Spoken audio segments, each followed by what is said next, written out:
Me friends and ఫ్యామిలీతో సరదాగా బయటకు వెళ్ళటానికి కారు లేదా అయితే వెంటనే ఈ నెంబర్కి కాల్ చేయండి.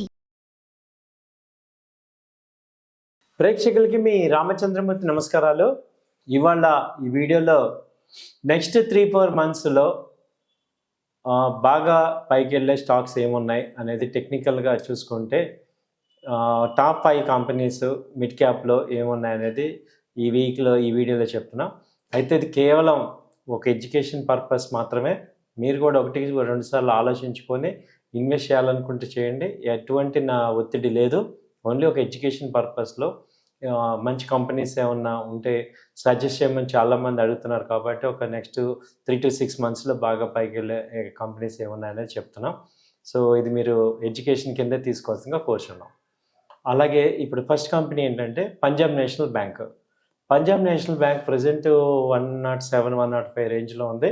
ఇది అంతకుముందు 141 దాకా వెళ్ళింది. అంటే ఇది 3/5/2024 నాడు 140 దాకా వెళ్ళింది. ఆ తర్వాత లో లెవెల్ 95 దాకా వచ్చింది. ఇప్పుడు 107 ఆ రేంజ్లో ప్రజెంట్ ఉంది. కాబట్టి ఇది ఒక వీక్లీ చార్ట్స్ అన్నీ కూడా పాజిటివ్గా వెళ్తున్నాయి. కాబట్టి ఇది ఇన్వెస్ట్మెంట్ చేసుకోవడానికి ఒక మంచి అవకాశంలాగా అనిపిస్తుంది. సో ప్రీ అమౌంట్ మీరు ఒక 4-5 మంత్స్ వరకు ఇబ్బంది లేదు అనే అమౌంట్ ఏదైనా ఉంటే ప్రీ అమౌంట్ మాత్రమే ఏదైనా పెట్టుకుంటే 1-2 సార్లు చూసుకొని పెట్టుకోవాల్సిందిగా ఇన్వెస్ట్ చేసుకోవచ్చు. సో వీక్లీ చార్ట్స్ అయితే చాలా పాజిటివ్గా చూపిస్తున్నాయి, టర్న్ అవుతున్నాయి. తర్వాత వచ్చి కళ్యాణ్ జ్యువెలరీస్. కళ్యాణ్ జ్యువెలరీస్ మనం చూసుకుంటే ఇది కంటిన్యూగా అప్ ట్రెండ్ ఉంది. ఇది అంతకుముందు హై వచ్చి 780 దాకా వెళ్ళింది. ఆ తర్వాత లో లెవెల్స్ వచ్చి 650 వచ్చాయి. ఇప్పుడు 750 ఆ రేంజ్కి వెళ్ళింది. సో 750 నుంచి 700 మధ్యలో ఇన్వెస్ట్ చేసుకోవడానికి ట్రై చేయొచ్చు.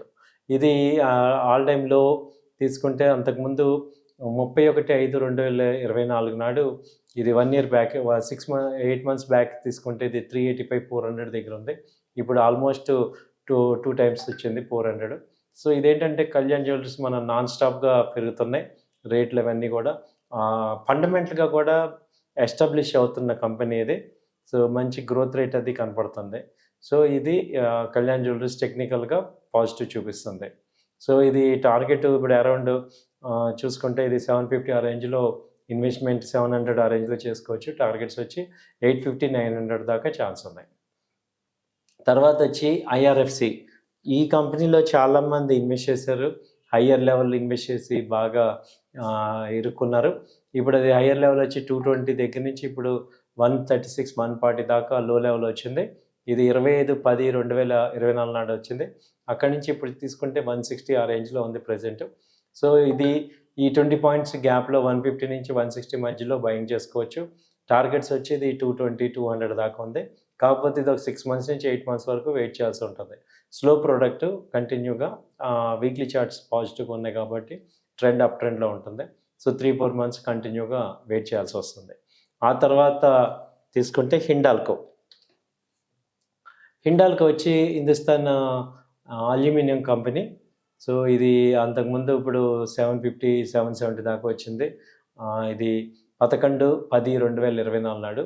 ఇప్పుడు తర్వాత లో లెవెల్ వచ్చి 625 ఆ రేంజ్ దాకా వచ్చి ఇప్పుడు 660 ఆ రేంజ్లో ప్రజెంట్ ట్రేడ్ అవుతుంది. సో ఇది కూడా ఒక మంచి ఇన్వెస్ట్మెంట్ పాయింట్ ఆఫ్ వ్యూలో మంచి మూమెంట్ ఉన్న కంపెనీ. ఇది ఏంటంటే బాటమ్ లాస్ట్ టైం చూసుకుంటే 2024 నాడు 500 దాకా వచ్చింది. సో ఇప్పుడు హై వచ్చి 770 దాకా వచ్చింది. ఇప్పుడు 660 లో కాబట్టి ఇది 660 నుంచి 620-640 మధ్యలో ఎంటర్ అవ్వచ్చు. సో అక్కడి నుంచి మనకి కంటిన్యూగా వీక్లీ చార్ట్స్ పాజిటివ్ చూపిస్తున్నాయి కాబట్టి ట్రెండ్ పాజిటివ్గా ఉంది. ఆ తర్వాత చూసుకుంటే ఎక్సైడ్ ఇండస్ట్రీస్ మనకి నెక్స్ట్ కంపెనీ. ఎక్సైడ్ అయితే ప్రజెంట్ మనందరికి తెలిసిన బ్యాటరీస్ తయారు చేస్తారు, లిథియం బ్యాటరీస్. ఇప్పుడు ప్రజెంట్ 455 ఆ రేంజ్లో ఉంది, 450. అంతకుముందు లో లెవెల్ వచ్చేది 420 దాకా ఉంది. వీక్ హై తీసుకుంటే 600-620 దాకా వచ్చింది. ఇది all over India national presence. ఇది అంతకుముందు 28/6/2024 నాడు ఈ రేట్ వచ్చింది. సో అక్కడి నుంచి మార్కెట్ ఫాల్లో కూడా ఇది పార్టిసిపేట్ చేసి దాదాపు 420 నుంచి ఇప్పుడు రికవరీ స్టార్ట్ అయింది.